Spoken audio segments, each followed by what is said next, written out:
वालेकुम dear students. जो हमारा आज का लेक्चर है that is about classification of economics. Classification of economics में हम पढ़ेंगे माइक्रो इकोनॉमिक्स और macro economics, positive and normative economics. पहले हम पढ़ेंगे कि माइक्रो इकोनॉमिक्स क्या है और मैक्रो इकोनॉमिक्स क्या है। ठीक है, जो इकोनॉमिक्स है उसको दो हिस्सों में डिवाइड किया जा सकता है, micro economics and macro economics. अब माइक्रो इकोनॉमिक्स क्या है, जैसे कि इसका मतलब भी है, माइक्रो का मतलब है छोटा, millionth part of a unit.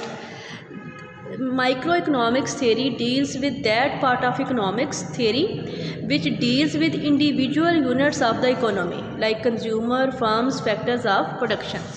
यानी जो माइक्रो इकोनॉमिक्स है वो किसी इकोनॉमी के जो इंडिविजुअल यूनिट्स हैं, जो इनफरादी यूनिट्स हैं, उनका मुतालिया करती है कि उस जो इकोनॉमी है उसके जो सबसे छोटे यूनिट्स हैं, जैसे consumers, firms, factors of production, labours, land और ऑर्गेनाइजेशन जो हैं और कैपिटल जो है, उनका मुतालिया करती है। ठीक है, कंज्यूमर्स में इकोनॉमिक स्टडी करती है कि कंज्यूमर जो है वो अपनी सेटिस्फेक्शन को कैसे बढ़ाता है, कैसे अपनी मैक्सिमम लेवल ऑफ सेटिस्फेक्शन को अचीव कर सकता है। ठीक है, थ्योरी ऑफ कंज्यूमर बिहेवियर और थ्योरी ऑफ फर्म में माइक्रो इकोनॉमिक स्टडी करता है कि जो एक फर्म है वो कैसे अपने प्रॉफिट को मैक्सिमम कर सकती है।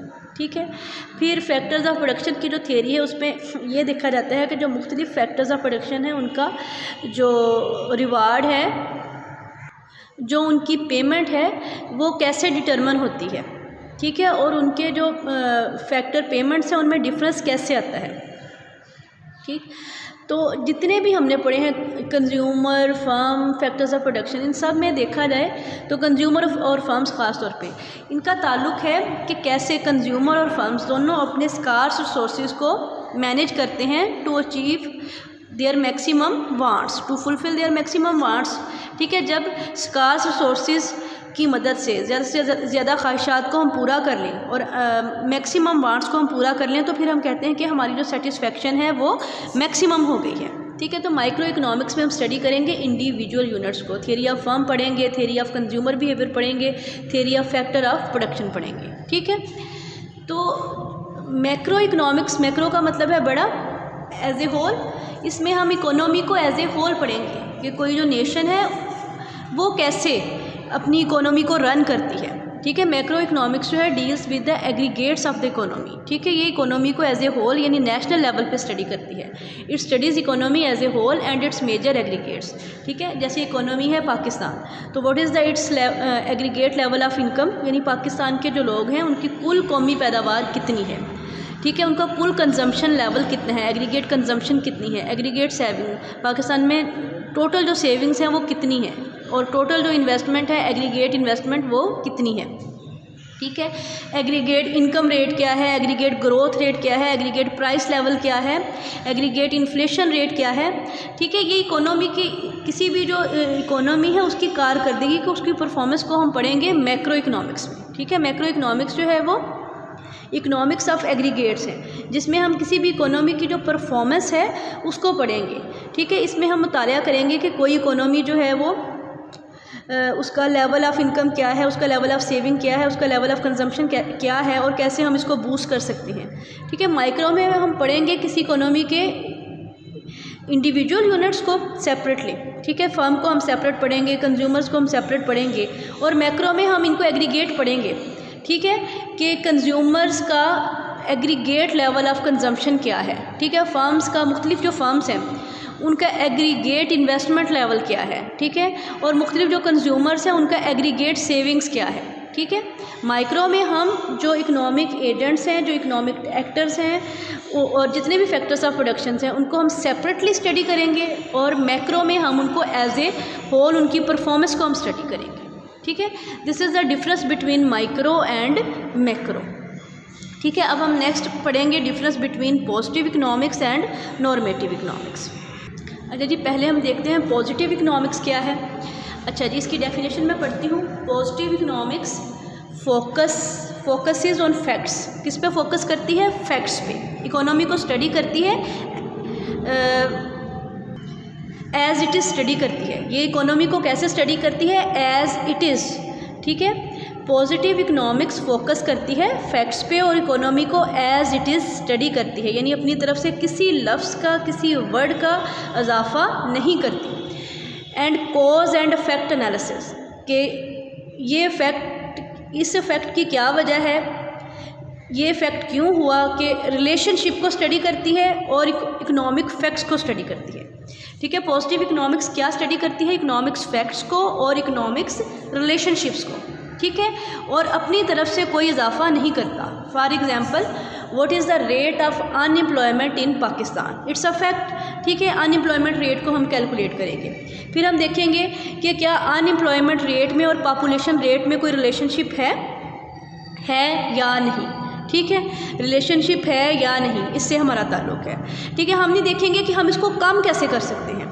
ठीक है, या अनएम्प्लॉयमेंट रेट इकोनॉमी में अनएम्प्लॉयमेंट रेट का बढ़ना जो है वो इकोनॉमी के लिए अच्छा है या बुरा है, ये हम नहीं देखेंगे। हमारा ताल्लुक़ गुड एंड बैड से नहीं है। ठीक है, हमारा ताल्लुक़ है सिर्फ फैक्ट्स फाइंडिंग से।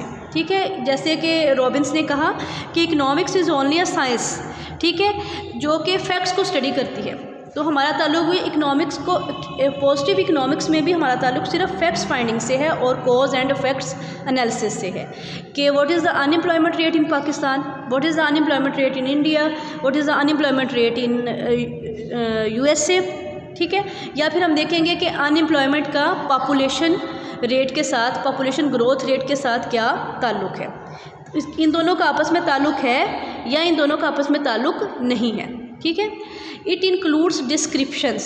ठीक है, अनएम्प्लॉयमेंट रेट क्या है किसी इकोनॉमी का, पॉवर्टी लेवल क्या है, नेशनल इनकम का लेवल क्या है, इन्फ्लेशन रेट क्या है, कम है, ज़्यादा है, मुनासिब है या गैर मुनासिब है, इससे हमारा कोई ताल्लुक़ नहीं है। थ्योरी डेवलपमेंट के बारे में स्टडी है कि अनएम्प्लॉयमेंट को ही ले लें कि अनएम्प्लॉयमेंट और इन्फ्लेशन का कोई आपस में रिलेशनशिप है, यानी अनएम्प्लॉयमेंट और महंगाई का कोई आपस में ताल्लुक़ है। ठीक है या नहीं, इसको हम टेस्ट कर सकते हैं। थ्योरी डेवलपमेंट हो गई। एंड थ्योरी टेस्टिंग, हम इसको टेस्ट कर सकते हैं कि क्या ये रिलेशनशिप सिर्फ लॉन्ग रन में है, क्या ये रिलेशनशिप सिर्फ शॉर्ट रन में है या ये लॉन्ग रन में भी एग्जिस्ट करता है, कि सिर्फ 1 साल तक ही ये ताल्लुक़ है या 5 साल 10 सालों तक ये ताल्लुक़ जो है वो प्रिवेल करता है।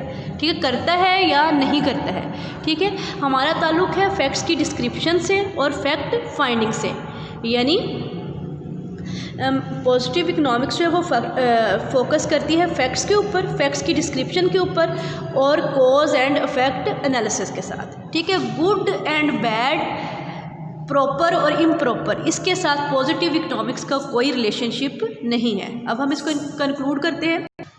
पॉजिटिव इकोनॉमिक्स जो है अवॉइड करती है वैल्यू जजमेंट को। ठीक है, जैसे मैंने बताया कि गुड बैड प्रॉपर इम्प्रॉपर से हमारा कोई ताल्लुक़ नहीं है। It tries to establish scientific statement about economic behaviour of variables. हाँ जी, जैसे कि मैंने आपको बताया प्रोफेसर जो रॉबिन्स हैं वो इसको पॉजिटिव इकोनॉमिक्स करार देते हैं। वो कहते हैं कि हमारा ताल्लुक़ है सिर्फ इकोनॉमिक वेरिएबल्स को स्टेट करने से, कि किसी इकोनॉमी में क्या ग्रोथ रेट है, क्या अनएम्प्लॉयमेंट रेट है, क्या पॉवर्टी का लेवल है। ठीक है, कम है, ज़्यादा है, इससे हमारा कोई ताल्लुक़ नहीं है। मुनासिब है, गैर मुनासिब है, इससे हमारा कोई ताल्लुक़ नहीं है।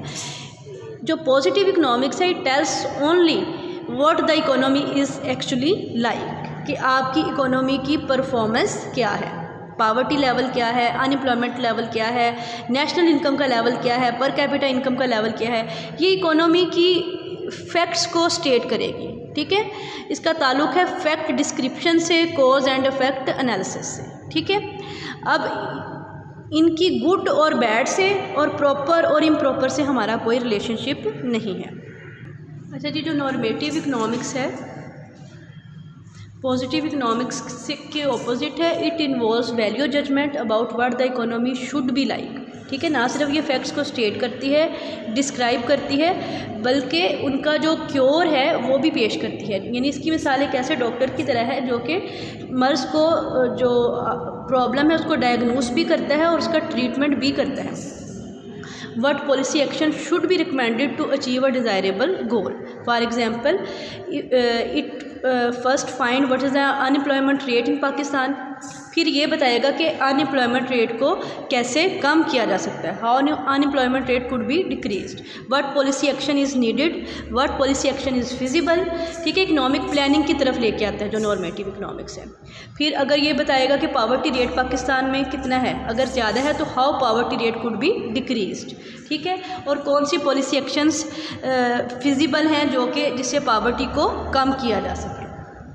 ठीक है, जो कि पॉजिटिव इकोनॉमिक्स है वो एक ऐसा, उसकी मिसाल एक ऐसे डॉक्टर की है जो कि सिर्फ जो प्रॉब्लम है उसको डायग्नोस करता है कि आपको क्या बीमारी है, आपकी इलनेस को डायग्नोस करता है। ठीक है, और जो नॉर्मेटिव इकोनॉमिक्स है वो ना सिर्फ आपकी इलनेस को डायग्नोस करती है बल्कि उसका ट्रीटमेंट भी करता है, कि इकोनॉमिक्स जितने भी फैक्ट्स हैं उनको फाइंड भी करता है और इनको इम्प्रूव करने के लिए सजेशंस भी देता है। ठीक है, नॉर्मेटिव इकोनॉमिक्स जो है वो डील करती है वैल्यू जजमेंट के साथ, कि जो अनएम्प्लॉयमेंट रेट का बढ़ना एक गुड साइन नहीं है, ठीक है, एक बैड साइन है, तो इसको कैसे डिक्रीज़ किया जा सकता है। ठीक है, इसी तरह से पावर्टी जो है वो नामुनासिब है तो उसको कैसे कम किया जा सकता है। ठीक है, this is the difference between positive economics and normative economics.